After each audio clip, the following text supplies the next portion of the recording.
ಸ್ವಲ್ಪ ಮುಂದೆ ದಾಟಿ ಮುಂದೆ ದಾಟಿ ಅಲ್ಲ ಮತ್ತೆ ಅದನ್ನು ಬಿಡಿಸ್ಕೊಂಡ್ಬಿಟ್ರೆ ಮೊನ್ನೆ ಆದಂಗೆ ಒಂದು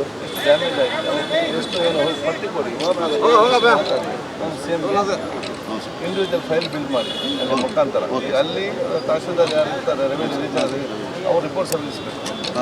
ಅವ್ರು ಕೂತ್ಕೊಂಡು ಪರ್ಮನೆಂಟ್ ರಿಪೋರ್ಟ್ ಅಲ್ಲ, ಅವ್ರ ರಿಪೋರ್ಟ್ ಮಾತ್ರ original report. So revenue regional officer ಮುಖಾಂತರ ರಿಪೋರ್ಟ್ ಸಲ್ಲಿಸಿ. ನಿನ್ನೆ ಗಂಗೋಡ್ನಲ್ಲಿ ಪ್ಲಾಸ್ಟಿಕ್ ಗೋಡನ್ಗೆ ಬೆಂಕಿ ಬಿದ್ದಿದೆ. ಪಕ್ಕದಲ್ಲಿದ್ದಂಥ ಆಟೋ ಸ್ಟ್ಯಾಂಡ್ ಸುಮಾರು 30 ಹೆಚ್ಚು ಆಟೋಗಳು ಇದೆ ಸರ್. ಎಲ್ಲರೂ ಕೂಡ ಬಡವರು ಪಾಪ ಆಟೋ ನಂಬ್ಕೊಂಡು ಜೀವನ ಮಾಡ್ತಿದ್ದವರು. ಈಗೇನ ಸರ್ಕಾರದಿಂದ ಒಂದು ನಿರೀಕ್ಷೆಯಲ್ಲಿ ಇದ್ದಾರೆ. ನಾವು ಸ್ಪೀಕರ್ ಆಗಿ ಅವ್ರಿಗೇನಾದ್ರು ಕೂಡ ಸರ್ಕಾರದ ಗಮನಕ್ಕೆ ತಂದು ಪರಿಹಾರ ಕೊಡಿಸುವಂಥದ್ದು. ಇವತ್ತು ನಮ್ಮ ಸನ್ಮಿತರಾದ ಸೈಯದ್ ಮತ್ತು ನಿಮ್ಮೆಲ್ಲರ ಮುಖಾಂತರ ನಮಗೆ ತಿಳಿದು ಬಂದಿದೆ, ವಿಜಯನಗರ ಕ್ಷೇತ್ರ ವ್ಯಾಪ್ತಿಯ ನಮ್ಮ ಗಂಗೊನಹಳ್ಳಿಯಲ್ಲಿ ಬಹುಶಃ ಪ್ಲಾಸ್ಟಿಕ್ ಗೋಡೌನ್ಗೆ ಬೆಂಕಿ ಮೇಲೆ ಮೂಲಕ ಪಕ್ಕದಲ್ಲಿರುವಂಥ ಎಲ್ಲ ಆಟೋಗಳಿಗೆ ಇವತ್ತು ಆಟೋ ಶೆಡ್ಗಳು ಮತ್ತು ಆಟೋಗಳಿಗೆ ಇವತ್ತು ಬೆಂಕಿಗೆ ಅನಾಹುತವಾಗಿ ಒಳಪಟ್ಟು ಆಟೋ ಚಾಲಕ ಮತ್ತು ಮಾಲಕರು ಇವತ್ತು ಅತ್ಯಂತ ತೊಂದರೆಯಲ್ಲಿದ್ದಾರೆ. ಬಹುಶಃ ಅತ್ಯಂತ ನೋವಿನ ವಿಚಾರ. ಇದು ಆಗಲೇಬಾರ್ದಿತ್ತು. ಆದ ನಂತರ ಕೂಡ ಆಟೋ ಚಾಲಕ ಮಾಲಕರು ಅತ್ಯಂತ ಸ್ವಾಭಿಮಾನದಿಂದ ಬೆವರು ಸುರಿಸಿಕೊಂಡು ಅವರ ವೃತ್ತಿಯ ಜೊತೆಯಲ್ಲಿ ಸಾಮಾಜಿಕವಾದ ಕಳಕಳಿ ಚಿಂತನೆ ಜೊತೆಯಲ್ಲಿ ಜನರಿಗೆ ಅವರದೇ ರೀತಿಯ ಸೇವೆ ಮಾಡಿಕೊಂಡು ಬರುತ್ತಿರೋ ಒಂದು ವರ್ಗ. ಆ ವರ್ಗಕ್ಕಾಗುವಂಥ ನಷ್ಟ ಇವತ್ತು ಸಮಾಜಕ್ಕೆ ಅತ್ಯಂತ ನೋವಿದೆ ಅಂತ ಯಾಕಂತ ಹೇಳಿದರೆ ಪ್ರತಿಯೊಬ್ಬರು ಕೂಡ ರಿಕ್ಷಾ ಚಾಲಕ ಮಾಲಕ ಸಂಬಂಧ ಇರ್ತದೆ, ಆ ನೋವಿದೆ. ನಾನು ಕೂಡ ಸರ್ಕಾರ ಇವತ್ತು ಬಹುಶಃ ನಾನು ಕೂಡ ಸಂಬಂಧಪಟ್ಟ ಮಂತ್ರಿಗಳಿಗೆ ಮತ್ತು ನಮ್ಮ ಸರ್ಕಾರಕ್ಕೆ ಇದನ್ನು ಚರ್ಚಿಸಿ ಯಾವ ರೀತಿ ಈ ತಳಮಟ್ಟದಲ್ಲಿ ತಮ್ಮ ಶ್ರಮ ಪಡುವಂಥ ಏನು ವರ್ಗ ಇದೆಯಾ ಮತ್ತು ತಮ್ಮದೇ ಕೊಡುಗೆ ಸಮಾಜಕ್ಕೆ ಅವರು ಮತ್ತು ರಾಜ್ಯಕ್ಕೆ ಕೊಡ್ತಾ ಇದ್ದಾರೆ, ಅವರಿಗೆ ಮತ್ತೆ ಆ ಒಂದು ಸ್ವಾಭಿಮಾನ ಬದುಕು ಕಾಣಲಿಕ್ಕೆ ಏನೆಲ್ಲ ಸಹಕಾರ ಮಾಡ್ಬೋದು ಅಂಥೇಳಿ ನಾನು ಕೂಡ ಮಂತ್ರಿಯನ್ನು ಚರ್ಚಿಸಿ ಆ ಸಂಬಂಧಪಟ್ಟ ಅಧಿಕ ಮಂತ್ರಿಗೆ ಇವರಿಗೆ ಸಹಕಾರ ಮಾಡಲು ಸೂಚಿಸ್ತೇನೆ ಅಂತ ಹೇಳಲಿಕ್ಕೆ ನಾನು ಇವತ್ತು ಬಯಸಿ ಅವರಿಗೆ ಬಹುಶಃ ಈ ನೋವಿನ ನೋವು ನಮಗೆಲ್ಲರಿಗೂ ಕೂಡ ಇದೆ ಹೇಳಲಿಕ್ಕೆ ನಾನು ಇವತ್ತು ಬಯಸ್ತೇನೆ.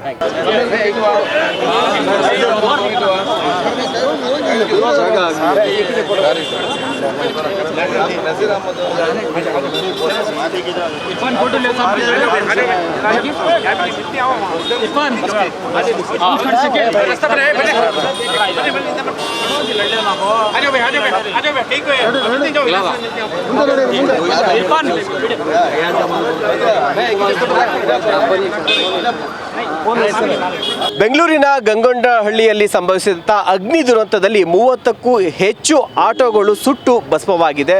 ಹೀಗಾಗಿ ಈ ಆಟೋಗಳು ಏನು ಸುಟ್ಟು ಕರಕಲಾಯ್ತಲ್ಲ, ಅದರಿಂದ ಆಟೋ ಚಾಲಕರ ಜೀವನವೇ ಈಗ ಬೀದಿಗೆ ಬಿದ್ದಂಥ ಪರಿಸ್ಥಿತಿ ನಿರ್ಮಾಣ ಆಗಿದೆ. ಯಾಕೆಂದರೆ ಆದಂಥ ಒಂದು ಅವಘಡದಿಂದ ಎಲ್ಲ ಸುಮಾರು 30ಕ್ಕೂ ಹೆಚ್ಚು ಆಟೋಗಳು ಈಗ ಸುಟ್ಟೋಗಿರುವಂಥ ಹಿನ್ನೆಲೆಯಲ್ಲಿ ಅವರ ಜೀವನಕ್ಕೆ ಏನು ಅನ್ನುವಂಥ ಪ್ರಶ್ನೆ ಕಾಡ್ತಿದೆ. ಹೀಗಾಗಿ ಎಲ್ಲ ಆಟೋ ಚಾಲಕರು ವಿಧಾನಸೌಧದ ಬಳಿಯಲ್ಲಿ ಬಂದು ಸ್ಪೀಕರ್ UT ಖಾದರ್ ಅವ್ರಿಗೂ ಕೂಡ ಒಂದು ಮನವಿಯನ್ನು ಕೊಟ್ಟಿದ್ದಾರೆ. ಸಂಬಂಧಪಟ್ಟಂಥ ಸಚಿವರಿಗೂ ಕೂಡ ಮನವಿಯನ್ನು ಕೊಡೋದಕ್ಕೆ ಮುಂದಾಗ್ತಾ ಇದ್ದಾರೆ. ಈಗ ಜೊತೆಗೆ ಆ ಒಂದು ಮುಖಂಡರಾಗಿರ್ಬೋದು, ಆಟೋ ಚಾಲಕರು ಇದ್ದಾರೆ. ಮೊದಲಿಗೆ ಆಟೋ ಚಾಲಕರನ್ನ ಮಾತಾಡ್ಸೋಣ. ಸರ್, ತಮ್ಮದು ಎಷ್ಟು ಆಟೋ ಅಲ್ಲಿ ಇದು ಸಮಸ್ಯೆಗೆ ಇದಾಗಿದೆ ಸರ್, ಸುಟ್ಟೋಗಿರುವಂಥದ್ದು? ಸರ್, ಸುಟ್ಟೋಗಿರೋದು ಆಟೋ ಬಂದು ಗ್ರೀನ್ ಚಾರ್ಜಿ ಎಲ್ಲ 32 ಆಟೋ ಇದೆ ಸರ್. ಮಿಕ್ಕಿದ್ದು ಕಾರ್ ಇದೆ, ಒಂದು 3-4 ಕಾರ್ ಇದೆ, ಮತ್ತು ಒಂದು 4-5 ಆಪೆ ಗಾಡಿ ಇದೆ. ನಾವು ಎಲ್ಲರೂ ಆಪೆ ಗಾಡಿ ಡ್ರೈವರ್ಸು ಬಂದಿದ್ದಾರೆ, ಆಟೋ ಡ್ರೈವರ್ಸು ಬಂದವ್ರೆ ಸರ್. ನಮ್ಮದು ಬಂದು ಸರ್, ನಮ್ಮದು 2 ಸ್ಟ್ರೋಕ್ ಆಟೋ, ಅದು ಭಾಳ ಹಳೇದು, ಅದ್ರದ್ದು ಡಾಕ್ಯುಮೆಂಟ್ಸು ಇಲ್ಲ, ಮತ್ತು ಅದ್ರದ್ದು ಇನ್ಶೂರೆನ್ಸು ಅದು ಇದು ಏನಿಲ್ಲ ಸರ್. ನಮಗೆ ಅದನ್ನೆಲ್ಲ ಪ್ರೊಡ್ಯೂಸ್ ಮಾಡಿ ಅಂದರೆ ಅದೆಲ್ಲ ಆಗಲ್ಲ. ಬಟ್ ಇದು ಗ್ರೀನ್ ಚಾರ್ಜಿ ಎಲ್ಲ ಅದೆಲ್ಲ ಐತೆ, ಅವರೆಲ್ಲ ಪ್ರೊಡ್ಯೂಸ್ ಮಾಡಿ ಹೇಳ್ತಾರೆ ಸರ್. ಅದು ನಮಗೆ ನಿಮ್ಮ ಕಡೆಯಿಂದ, ಅದು ನಿಮ್ಮ ಕಡೆ ಜಮೀರ್ ಅಹಮದ್ ಬೈ ಅಂತ ಕಡೆಯಿಂದ ಏನಾದರೂ ಒಂದು ಸಹಾಯ ಮಾಡಿ ನಮಗೋಸ್ಕರ ಅಂತ. ಜೀವನಕ್ಕೆ ಏನು ಸರ್ ಆಗಾದ್ರೆ? ಸರ್ ಜೀವನಕ್ಕೆ ಏನು ಮಾಡ್ಕೊತೀರಾ ಈಗ ಹಂಗಾರೆ? ಸರ್, ಇವಾಗ ಏನಿಲ್ಲ, ಅದೇ ನಮಗೆ ಇದ್ದಿದ್ದು, ಅದು ಕೂಡ ಸುಟ್ಟು ಹೋಗಿದೆ, ಎಲ್ಲ ತುಂಬ ಸುಟ್ಟೋಗಿದೆ. ಇವಾಗ ನಮಗೆ ಡ್ಯೂಟಿ ಮಾಡೋಕ್ಕೆ ಆಟೋ ಇಲ್ಲ ನಮ್ಮ ಹತ್ರ, ಹೋಗೋಕ್ಕೆ ವ್ಯಾಪಾರ ಹೋಗೋಕ್ಕೆ. ನಾವೇನು 500-1000 ರೂಪಾಯಿ ದುಡ್ಕೊಂಡು ಡೈಲಿ ನಾವು ಮಾಡ್ಕೊಂಡು ಇದು ಮಾಡ್ಕೊಳ್ಳೋದು ಅದು ಸರ್. ಇದೆಲ್ಲ ಸುಟ್ಟೋಗಿದೆ. ಇವಾಗ ನಾವು ನಿಮ್ಮ ಮಾಧ್ಯಮದಿಂದ ಸರ್ಕಾರಕ್ಕೆ ಮತ್ತೆ ತಿಳಿಸೋಣ ಅಂತ ಒಂದು ಮಾನವೀಯತೆಯಾಗಿ ಹೇಳ್ತಾ ಇದ್ದೀನಿ ಸರ್. ತಮ್ಮದು ಆಟೋ ಎಷ್ಟು ಆಟೋ ಸರ್? ಸರ್, ನಮ್ಮದು 3 ಆಟೋ ಅವೆ. ಅದು ಅಲ್ಲೇ 3 ಆಟೋ ಸುಟ್ಟೋಗ್ಬಿಟ್ಟೈತೆ. ಇನ್ಶೂರೆನ್ಸ್ ಕ್ಲೇಮ್ ಆಗಲ್ಲ. ಸುಟ್ಟೋಗಿರೋದು ಗಾಡಿಗಳಿಗೆ ಇನ್ಶೂರೆನ್ಸ್ ಕ್ಲೇಮ್ ಆಗಲ್ಲ. ಅದಕ್ಕೆ ನಾವು ಸರ್ಕಾರದಿಂದ ಮನವಿ ಮಾಡ್ತಾಯಿದ್ದೀವಿ, ಬಡವ್ರಿಗೆ ಏನು ಸರ್ಕಾರ ಇವಾಗ ತಿರುಗಿ ನೋಡ್ತಾ ಇದೆ. ಆಟೋ ಪ್ರತಿಯವ್ರಿಗೆ ಬೇಕು. MLA ಎಲೆಕ್ಷನ್ ಬಂದರೂ ಆಟೋ ಬೇಕು, ಡೆಲಿವರಿಗೂ ಆಟೋ ಬೇಕು, ಏನಾದರೂ ರೋಡ್ ಮೇಲೆ ಆಗಿಬಿಟ್ರೆ ಆಕ್ಸಿಡೆಂಟು ಆಟೋ ಬೇಕು. ಆಟೋವ್ರಿಗೂ ಯಾವುದೋ ಸರ್ಕಾರದವ್ರಿಗೆ ಆಟೋವ್ರು ಬೇಡ, ತಿರ್ಗಿ ನೋಡಲ್ಲ ಆಟೋವ್ರಿಗೆ. ಇವತ್ತು ಲಾಸ್ಟ್ ಇದು ಆಟೋವ್ರಿಗೆ 30-40 ಜನ ಬೀದಿ ಪಾಲಾಗ್ಬಿಟ್ಟವ್ರೆ. ಅದರಿಂದ ಸರ್ಕಾರದಿಂದ ಮನವಿ ಕೊಡೋಕ್ಕೆ ಬಂದಿದ್ದೀವಿ. ಅವ್ರು UT ಖಾದರ್ ಅವ್ರು ಸಿಕ್ಕಿದ್ದಾರೆ, ಬೇರೆ ಯಾರೂ ಸಿಕ್ಕಿಲ್ಲ. ಟ್ರೈ ಮಾಡ್ತಾಯಿದ್ದೀವಿ ಸಾಯಂಕಾಲ ತನಕ ಯಾರು ಸಿಗ್ತಾರೆ ಅಂತ.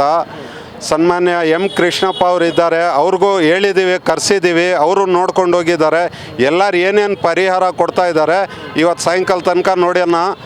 ಇವತ್ತು ಆಟೋ ಡ್ರೈವರ್ ಹೆಂಗಂದರೆ ಇವಾಗ ಟೀ ಕುಡಿಯೋಕ್ಕೂ ಒಂದು ಬಾಡಿಗೆ ಹೊಡೆದ್ಬಿಟ್ಟು ಟೀ ಕುಡಿಯೋಣಪ್ಪ ಅಂತ ಇವತ್ತು ಒಂದು ಫುಲ್ ಗಾಡಿ ಸುಟ್ಟೋಗ್ಬಿಟ್ಟೈತೆ ಅಂತ ಹೇಳಿದ್ರೆ ಅವ್ರ ಮನೆ ಎಲ್ಲ ಸುಟ್ಟೋಗ್ಬಿಡಂಗೆ ಆಗಿಬಿಟ್ಟೈತೆ. ಅದಕ್ಕೆ ಸರ್ಕಾರದಿಂದ ಮನವಿ ಮಾಡೋಕ್ಕೆ ನಾವು ಬಂದಿದ್ದೀವಿ, ಏನು ಕೊಡ್ತಾರೋ ನೋಡೋಣ ಸರ್. ವಿಜಯನಗರ ಕ್ಷೇತ್ರದ ಒಂದು ಗಂಗೊಂಡನಹಳ್ಳಿ ಅಂತ ಒಂದು ಪ್ರದೇಶ ಇದೆ. ಅಲ್ಲಿ ಸುಮಾರು ರಾತ್ರಿಯ ಸಮಯದಲ್ಲಿ 1.5 ಗಂಟೆಗೆ ಏಕಾಏಕವಾಗಿ ಏನು ಸರ್ಕಾರಕ್ಕೆ ಏನು ಡಿಮ್ಯಾಂಡ್ ಇರ್ತಾ ಇದೆ? ಅದೇ ಸರ್, ಏಕಾಏಕಿಯಾಗಿ ಧ್ವಂಸ ಆಗಿದಂತಹ 30ರಿಂದ ಹೆಚ್ಚು ಆಟೋಗಳು ಧ್ವಂಸವಾಗಿದೆ. ಇಡೀ ಬೆಂಗಳೂರು ನೋಡಿದ್ರೆ ಆ ಸ್ಲಮ್ ತುಂಬ ದೊಡ್ಡದು. ಬೆಂಗಳೂರು ವ್ಯಾಪ್ತಿನಲ್ಲಿ ಬರುವಂಥ ತುಂಬ ದೊಡ್ಡ ಸ್ಲಮ್ ಅಂದರೆ ಗಂಗೊಂಡನಹಳ್ಳಿ. ಇಲ್ಲಿ ತೀರಾ ಬಡತನದಿಂದ ಬಾಡ್ದಂತಹ ಜನರು ಆಟೋ ಓಡಿಸ್ಕೊಂಡು ಕೆಲವು ಸಾಮಗ್ರಿಗಳನ್ನು ತೆಗೆದುಕೊಂಡು ಹೋಗ್ತಾ ಇದ್ದಾರೆ. ದಯವಿಟ್ಟು ಸರ್ಕಾರ ಇಂಥ ಬಡವರ ಕಾಳಜಿ ಇಟ್ಟು ಅವ್ರನ್ನ ಪರಿಹಾರ ಕೊಡಬೇಕೆಂದು ಒಂದು ಮನವಿಯನ್ನು ನಾವು ಮಾಡ್ತಾಯಿದ್ವಿ. ದಯವಿಟ್ಟು UT ಖಾದರ್ ಅವರು ಕೂಡ ಅವ್ರಿಗೂ ಕೂಡ ಒಂದು ಮನವಿ ಕೊಟ್ಟಿದ್ದೀವಿ. ಅವರು ರಾಜ್ಯ ಲೆವೆಲ್ನಲ್ಲಿ ನಮ್ಮ CM ಗಂಟ ನಾವು ಕಳಿಸ್ತೀವಿ ಅಂತ ನಮ್ಗೆ ಮಾತು ಕೊಟ್ಟವ್ರೆ. ಅವ್ರಿಗೂ ಅವ್ರ ಮೇಲೆ ನಾವು ಕೂಡ ಭರವಸೆ ಇದೆ.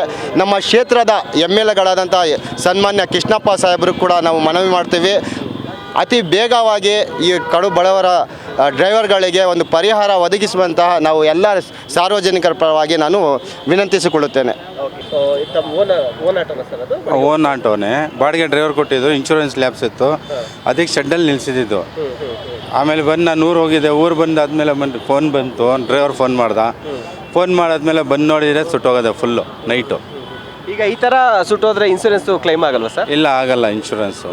ಅದು ನಮ್ಮದೇ ಮಾಡಬೇಕು, ಇಲ್ಲ ಶೆಡ್ ಅವರು ಇದ್ದಾರಲ್ಲ ಅವರೇ ಮಾಡಬೇಕು. ಯಾಕಂದರೆ ನಾವು ಶೆಡ್ ಅವ್ರ ಮೇಲೆ ಒಪ್ಪಿಗೆ ಮೇಲೆ ತೊಗೊಂಡು ನಿಲ್ಲಿಸೋದು. ಇಲ್ಲಾಂದರೆ ಶೆಡ್ ಅವ್ರು ಮಾಡಬೇಕು, ಇಲ್ಲಾಂದರೆ ಈ ಥರ ಎಲ್ಲ ಪಬ್ಲಿಕ್ ಬೆಂಕಿ ಆದರೆ ಅಲ್ಲಿ ಆರ್ಸೋಕ್ಕೆ ಅಂತೇನು ಯಾವುದೇ ರೀತಿಯಾದಂಥ ಫೆಸಿಲಿಟಿ ಮಾಡಿರಲಿಲ್ವಾ ಸರ್? ಮಾಡಿದ್ರು, ಅದು ಎಷ್ಟು ಮಾಡಿದ್ರು ಅದು ಕಂಟ್ರೋಲ್ ಆಗಲಿಲ್ಲ. ಈಗೇನು ಪರಿಹಾರ ಕೇಳ್ತೀರಾ ಸರ್ ಸರ್ಕಾರದಿಂದ? ಸರ್ಕಾರದಿಂದ ಅದೇ ಆಟೋ ಸಿಗ್ತಾ ಇಲ್ಲ, ಅದು ಏನಾದ್ರು ಅವರೇ ಮಾಡಬೇಕು, ರಿಕವರಿ ಮಾಡಿ ಕೊಡಬೇಕು ಬಡವರಿಗೆ. ಸೊ ಇದಿಷ್ಟು ಏನು ಘಟನೆಯಲ್ಲಿ ಆಟೋಗಳನ್ನು ಕಳೆದುಕೊಂಡಂಥ ಆಟೋ ಚಾಲಕರು ಇದ್ದಾರಲ್ಲ, ಸೊ ಮಾಲೀಕರು ಇದ್ದಾರೆ, ಚಾಲಕರು ಕೂಡ ಇದ್ದಾರೆ. ಅವ್ರು ಕೇಳ್ತಾ ಇರುವಂಥದ್ದು ಇಷ್ಟೇ, ಏನೋ ಅನಾಹುತ ಆಗಿದೆ, ಇದಕ್ಕೆ ಈಗ ನಮಗೆ ಇನ್ಸೂರೆನ್ಸು ಕೂಡ ಕ್ಲೈಮ್ ಆಗೋದಿಲ್ಲ. ಹೀಗಾಗಿ ಸರ್ಕಾರದಿಂದ, ಯಾಕೆಂದರೆ ಏನಾದರೂ ಅವಘಡಗಳು ಆದಂಥ ಸಂದರ್ಭದಲ್ಲಿ, ಸಾವು ನೋವು ಆದಂಥ ಸಂದರ್ಭದಲ್ಲಿ ಸರ್ಕಾರದಿಂದಾಗಿ ಪರಿಹಾರ ಕೊಡುವಂಥದ್ದು ಇದೆ. ಸೊ ಇದರೊಳಗಡೆ ಆಟೋಗೆ ಅಂಥೇಳಿ ಒಂದಷ್ಟು ಪರಿಹಾರ ಕೊಟ್ಟರೆ ನಾವು ಮತ್ತೊಂದು ಆಟೋವನ್ನು ತೆಗೆದುಕೊಂಡು ಜೀವನವನ್ನು ಸಾಗಿಸ್ತೀವಿ ಅನ್ನುವಂಥ ಬೇಡಿಕೆಯನ್ನು ಇಟ್ಟಿದ್ದಾರೆ. ಸ್ಪೀಕರ್ UT ಖಾದರ್ ಅವರು ಕೂಡ ಮನವಿನ ಸ್ವೀಕಾರ ಮಾಡಿದ್ದಾರೆ. ಜಮೀರ್ ಅಹಮದ್ ಜೊತೆಗೆ ಸಂಬಂಧಪಟ್ಟ ಸಚಿವರಿಗೂ ಕೂಡ ಮನವಿಯನ್ನು ಕೊಡ್ತೀವಿ. ಸೊ ಸರ್ಕಾರದಿಂದ ಏನಾದ್ರು ಕೂಡ ನಮಗೆ ಪರಿಹಾರದ ರೂಪದಲ್ಲಿ ಅಂದರೆ ಒಂದು ಆಟೋವನ್ನು ತೆಗೆದುಕೊಳ್ಳೋದಕ್ಕೆ ಏನು ಬೇಕೋ ಆ ಸಹಾಯವನ್ನು ಮಾಡಲಿ ಅನ್ನುವಂಥ ಬೇಡಿಕೆಯನ್ನು ಇಟ್ಟಿದ್ದಾರೆ. ಕ್ಯಾಮ್ರಾ ಪರ್ಸನ್ ಚಿರಾಗ್ ಜೊತೆಗೆ ಶಿವಪ್ರಸಾದ್, ನ್ಯಾಷನಲ್ TV, ಬೆಂಗಳೂರು.